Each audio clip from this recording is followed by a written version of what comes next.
시편 16편에 보게 되어지면 하나님이 내게 줄로 재어준 구역은 아름다운 곳에 있다 말씀합니다.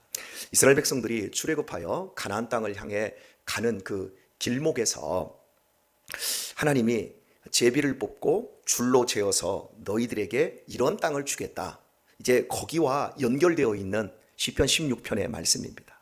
하나님이 정해 주신 가정의 환경, 삶의 바운더리, 나의 생활 수준, 그리고 나의 신앙생활, 이 모든 것은 우리가 감사함으로 지켜내야 할 구역입니다. 하지만 탐욕이 들어오면 내 구역을 넓히고 싶어 하십니다. 그래서 조금 더 하나님이 주시려고도 하지 않은 것을 내가 더 갖고자, 더 넓히고자 하면 이 하나님이 재어준 구역이 무너지기 시작합니다. 동시에 하나님이 허락하신 진정한 기쁨 역시도 잊어버리고 다른 세상적인 것들, 탐욕에서 오는 세상 재미와 즐거움으로 대체하고 맙니다. 그것이 망하는 대로 가는 겁니다. 그래서 어제 우리가 살펴본 대로 하나님께서 제비를 뽑고 줄을 띨 자가 너희 중에 하나도 없게 하겠다. 왜요? 그들이 침상에 눕기만 하면 어떻게 하면 좀 더 많이 가질까? 어떻게 하면 더 넓게 가질까? 그리고 날이 밝으면 그거 넓히고 가지려고 돌아다니다가 결국에는 나의 소중한 가정조차, 나에게 허락하여 주신 영원한 기업인 자녀들조차 다 잃어버리고 마는 이 미가서 이야기는 실은 미가서에 한정되어 있는 것이 아니라 모든 세대의 도를 넘어버린 그리스도인들을 향한 경고라고 할 수 있겠습니다. 자본주의는 인류 최초로 나타난 답이 없는 문명이다. 이런 말을 한 사회학자가 쓰더라고요. 다 답이 있어요. 인생에 어떤 목적이 있어요. 그 문명이라든지 그 정권이 존재하는 이유가 분명히 있는데 자본주의는 답이 없다라는 거예요. 끝없는 목마름. 그래서 어떤 정권이든지 계속해서 경제성장 2%, 3%, 경제성장 마이너스, 계속해서 성장하지 않으면 망하는 거예요. 그렇다고 성장하면 우리가 행복해집니까? 계속해서 성장할수록 또 다른 문제가 양상이 되어지는데 부의 균등 분배 문제, 그리고 환경 파괴 문제, 계속해서 인간은 딜레마 속에 있습니다. 성장을 안 시켜야 환경이 개선이 되어지고 석유라든지 이런 자원들이 고갈되지 않는데 계속해서 성장해야만 하는 이 당면에 있는 이 현실. 그래서 결국 자본주의가 언젠가는 풍선이 계속 불다 보면 이렇게 부풀어 오르잖아요. 그런 것처럼 계속 부풀다가 좋다고 계속 입김을 불어넣으면 풍선이 어느 시점에서 임계점에 달하면 빵 하고 터지듯이 자본주의도 제로섬이 되는, 완전히 망하게 되는 그 지점에 오를 것이다. 그것이 우리가 생각하는 상식적인 내용으로도 알 수 있는 일입니다. 이렇게 끝없는 답이 없고 팽창만을 요구하고 있는 자본주의 속에서 그리스도인들 역시 하나님이 줄로 재워준 그 구역을 감사하지 못하고 편성을 하는 거예요. 능력이라고 포장된 많은 돈과 특정한 지식과 정보를 취하는 일에 그냥 앞장서 있는 거예요.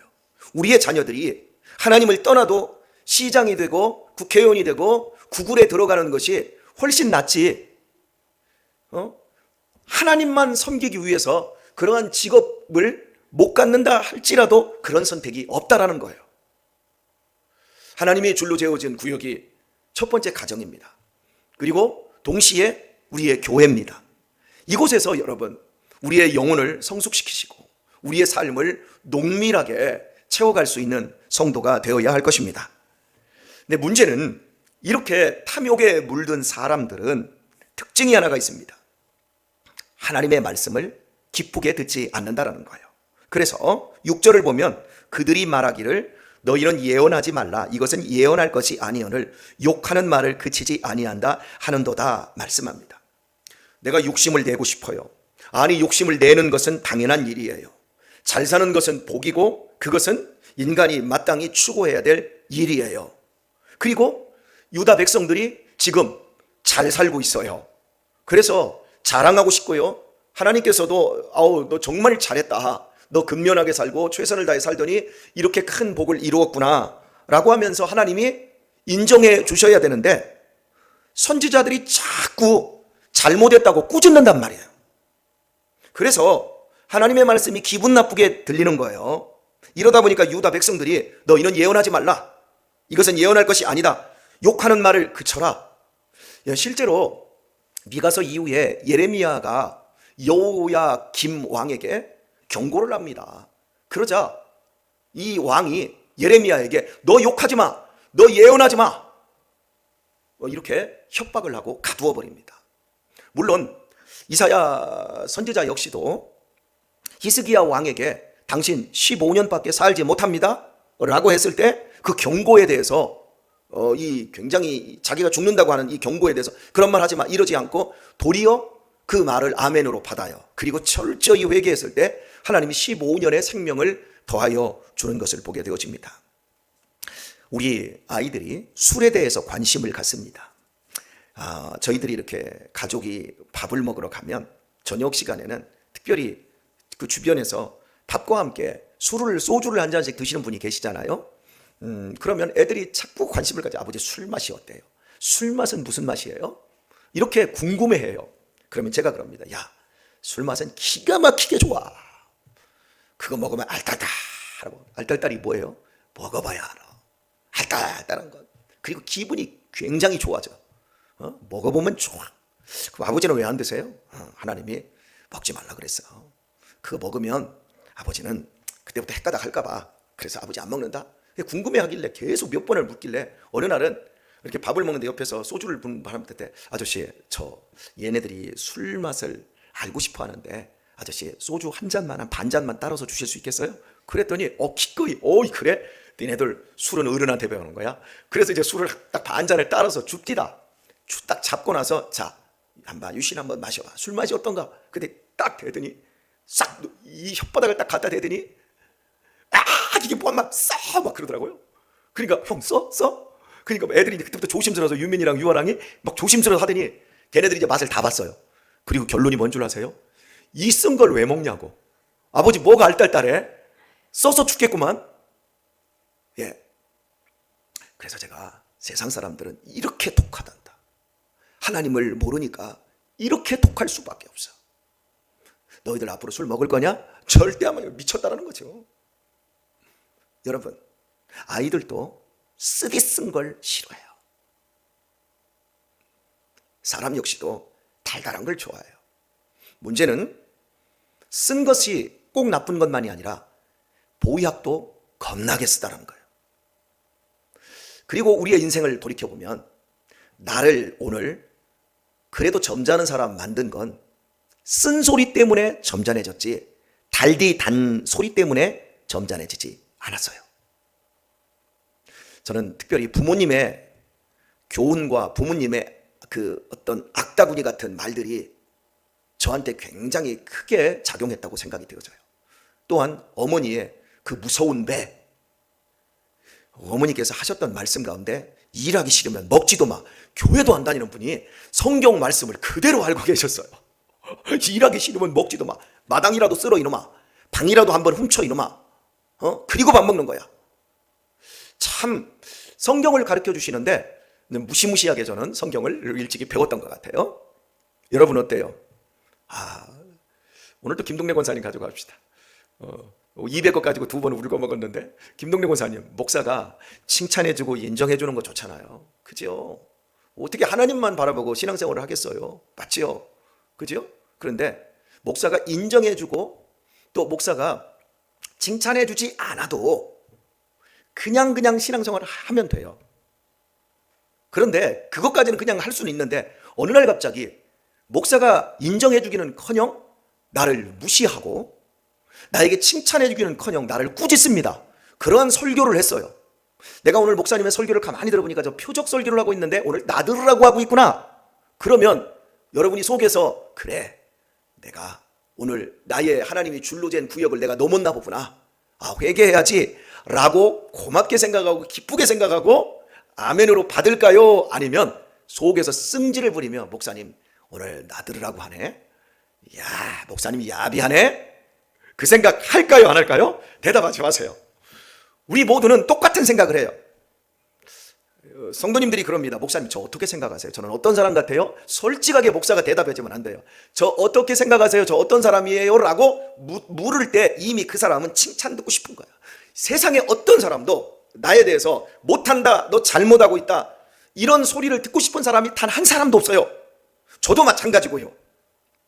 그런데 하나님의 말씀이 욕하는 소리로 들린단 말이에요. 미가 선지자가 너희들 줄로 재워준 그에 끝장났다. 이제 하나님이 너희들 밭과 집 다 떼다가 저 패역한 자에게 다 주겠다고 해. 너네들이 나의 말씀을 어기고 너희들 멋대로 지금까지 그런 식으로 살았으니까 이제 나도 너희들의 인생을 이렇게 끝장을 내고 말 거야. 이런 얘기를 우리가 듣는다면 하나님으로부터 직접적인 말씀으로 듣는 게 아니라 선지자를 통해서, 다른 표현을 쓰겠습니다, 목사를 통해서 그 말씀을 들으면 여러분이 수긍할 인생은 한 사람도 없을 거예요. 하나님이 진짜 나타나셔서 말씀을 직접 이렇게 무시무시한 말씀을 주어도 싫을 텐데 목사가 그런 말을 해? 아마 어려울 거예요. 이거 한번 따라서 해볼까요? 골라서 듣는 세상.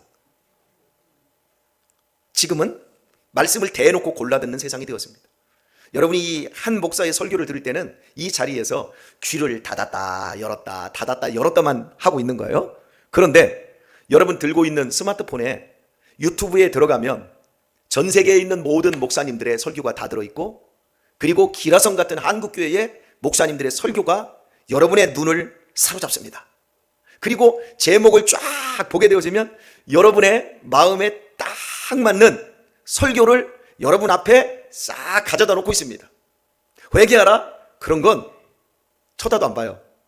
삼중 축복, 하나님을 만나는 방법, 성공의 비결, 축복의 비결, 이런 제목이 눈에 확 들어오면 그거 클릭하시죠. 이렇게 우리는 골라서 말씀을 들을 수 있는 이런 시대입니다.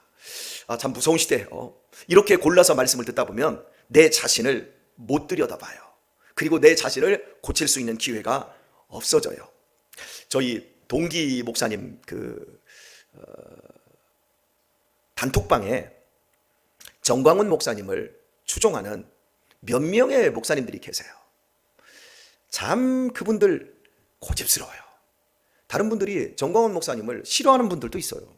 근데 그분들은 열렬 팬이에요. 그래서 계속해서 정광훈 목사님에 대한 애국심을 얘기하면서 이거 우리가 들어야 된다 하면서 계속에다가 링크를 걸어요.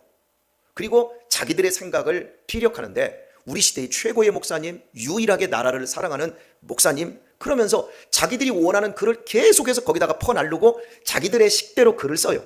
그러면 그거 싫어하는 목사님이 또 이런 거 하지 맙시다. 왜 여기다가 정치적인 성향이나 이런 것들을 가져다 놓고 싫어하는 사람도 있습니다. 그러면 왜 싫어하냐고.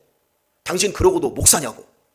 막 이런 식으로 이제 인격 모독까지 막 가기 시작합니다. 그러면 이제 여러 사람이 제발 우리는 한 시대를 함께하고 한 신학교에서 공부한 동기들입니다. 여기서만큼은 갈라지지 말도록 하십시다. 여기서 서로 애경사를 전하고 서로 좋은 목회 정보를 유익하게 나누고 그런 것만 올리도록 하십시다 하고 조금 유한 사람들이 또 여기다 글을 올려요. 그러면 나중에 거기다 그 강성인 그 사람들은 이것도 좋은 목회 정보입니다 이러면서 자기 주장을 굽히질 않는 거예요. 아마 제가 이야기하는 걸 여러분들도 아마 단톡방이나 이런 데서 아마 경험하고 있는 내용일 것 같아요. 제가 여러 그 단톡방에서도 그럽니다. 북부 우리 기독교 연합회에 이 목사님 한 분이 계세요. 90이 되신 그 목사님 한 분이 정말 어떤 진보적인 이런 사람들을 다 간첩으로 다 몰아가는 사람이에요. 그 목사님이 하지 좀 말라고 올리지 말라고 젊은 사람들이, 젊은 목회자들이 계속 나가요. 막 30명 나가고 40명 나가고, 그래서 또 단톡방을 새롭게 해서 이쪽으로 불러들이면 또 어떻게 거기 와가지고 또 올리고 이래가지고 사람들이 아주 학을 띠는 사람들이 있어요. 이렇게 왜 그런 일이 벌어지냐면 한쪽으로 치우쳐서 그것만 옳다고 계속해서 이야기하니까 그렇게 되는 거예요. 그래서 다양하게 우리는 사람이 다 같지 않아요. 여기서 김경순 권사님이 같지 않고 천병희 권사님이 같지 않아요. 우리 박미옥 권사님이 우리 같지 않아요. 우리 같은 공간에서 하나님의 말씀을 들어도요, 각자 듣는 게 다르고요, 우리가 경험한 게 달라요. 그래서 오늘 우리는 꼭 이것만 고집할 게 아닌데, 제가 왜 지금 이 얘기를 하냐면 우리 지금 한국교회는 삼중 축복, 영혼이 잘 되고 범사가 잘 되고 강건하고 계속해서 삼중 축복 이러면서 한국 기독교의 특징이 어디로 가고 있냐면 희생이 없고 헌신이 없고 양심이 없는 기독교로 흘러버린 거예요. 그리고 정치적인 색깔로 확 돌아서 버려가지고 애국자다라고 하면서 강단에서도 막 욕을 펀펀히 하고 하나님 너 그렇게 하면 재수 없어? 막 이러면서 하나님도 모독하는 이런 설교가 막 흘러가고 그걸 또 좋다고 하고 이 강단에서 뭐 빤스니 뭐니 막 별의별 얘기가 다 나가고 그리고 강단에서 막 이 가스총 들고 너네들 나한테 잘못하면 니네들 죽을 줄 알아 하고 가스총 들고 위협도 하고 이 한국교회가 도대체 어디로 흘러가고 있습니까? 이렇게 한쪽으로만 듣는 것 달달한 이야기 우리는 너무너무 잘하고 있다고만 생각하고 그런 설교만 하기를 좋아하고 또 그런 설교만 듣기를 원하는 성도들이 뭐 누이 좋고 매부 좋고 이런 쪽으로 계속해서 흘러가고 있는 이런 모습들이 안타깝습니다. 오늘의 말씀을 맺도록 하겠습니다. 부모님을 잃고 보니까 나이가 먹어가면서 제 어린 시절에 어머니에게 들었던 잔소리가 꾸지람들이 보물처럼 느껴져요. 그래서 나를 좀 꾸지람해 줄 수 있는 그런 어머니가 있으면 좋겠다 싶은 생각이 들어 있습니다. 하나님이 우리에게 때로는 아주 야멸찬 말씀을 주실 때가 있어요. 그 말씀은 우리가 받을 때 그냥 잔소리로 욕하지 마, 그런 예언하지 마 이렇게 들을 것이 아니라 하나님 다시 한번 내 자신을 돌아보면서 내 자신을 고칠 수 있는 기회를 주셔서 감사합니다. 이런 삶의 자세를 가져야 할 줄 믿습니다. 하나님의 모든 축복은 하나님의 말씀에 담아서 우리에게 오는데 그 말씀을 캐캐 묵은 말씀으로 오인하면 안 돼요. 하나님의 말씀은 캐캐 묵은 것인 것 같지만 실은 우리의 미래의 축복을 가져오는 생명의 말씀인 겁니다. 그래서 많은 사람들이 하나님의 말씀을 버리는 것이 곧 자기들의 미래를 버리는 것이라는 사실을 몰라요. 사랑하는 교우 여러분, 오늘 우리의 미래는 하나님의 말씀에 있습니다. 때로 쓴 말씀이 우리에게 옵니다. 그때 그 쓴 말씀이 소주가 아니라 그 쓴 말씀이 우리에게 보약이라고 믿을 수 있기를 축복합니다. 그래서 우리 자신들이 한쪽으로 편벽된 사람이 아니라 더욱더 넓고 포용적이고 수용적이고 멋진 크리스찬으로 따뜻하고 더 넓어지고 더 포근한 그런 아름다운 사람으로 변화되어지는 놀라운 복을 이룰 수 있는 성도님들 다 되시기를 예수님의 이름으로 축원합니다.